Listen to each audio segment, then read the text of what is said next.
चंद्रपूरमध्ये राष्ट्रीय ओबीसी महासंघाने ओबीसी समाजाचा स्पष्ट उल्लेख नसल्याच्या कारणास्तव केंद्र सरकारकडे तात्काळ दुरुस्तीची मागणी केली। महासचिव सचिन राजूरकर यांच्या नेतृत्वाखाली 2 फेब्रुवारी रोजी जिल्हाधिकारी कार्यालयात निवेदन देण्यात आले। केंद्र सरकारने 22 जानेवारी रोजी 33 प्रश्नांची जनगणना सूची जाहीर केली होती, ज्यात ओबीसींसाठी इतर असा उल्लेख केल्याने संभ्रम निर्माण झाला आहे। मागणी मान्य न झाल्यास मार्चमध्ये दिल्लीतील जंतर मंतरवर आंदोलन करण्याची तयारी असल्याची माहिती यावेळी राजूरकर यांनी दिली।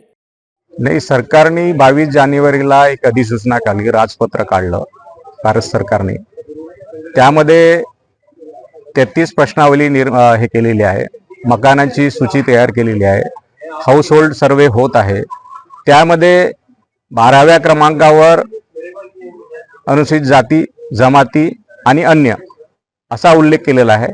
म्हणून या राजपत्राचा आम्ही म्हणजे राजपत्रामध्ये जातीचा कॉलम म्हणजे ओबीसीचा कॉलम सरकारने असं म्हटलं की सरकारच्या केंद्रीय मंत्र्यांनी असं म्हटलं की जातनिहाय जनगणना करणार, परंतु या अधिसूचनेमध्ये कुठेही ओबीसीचा कॉलम नसल्याचा ओबीसीची जनगणना होणार नाही आमच्या निदर्शनात येत आहे।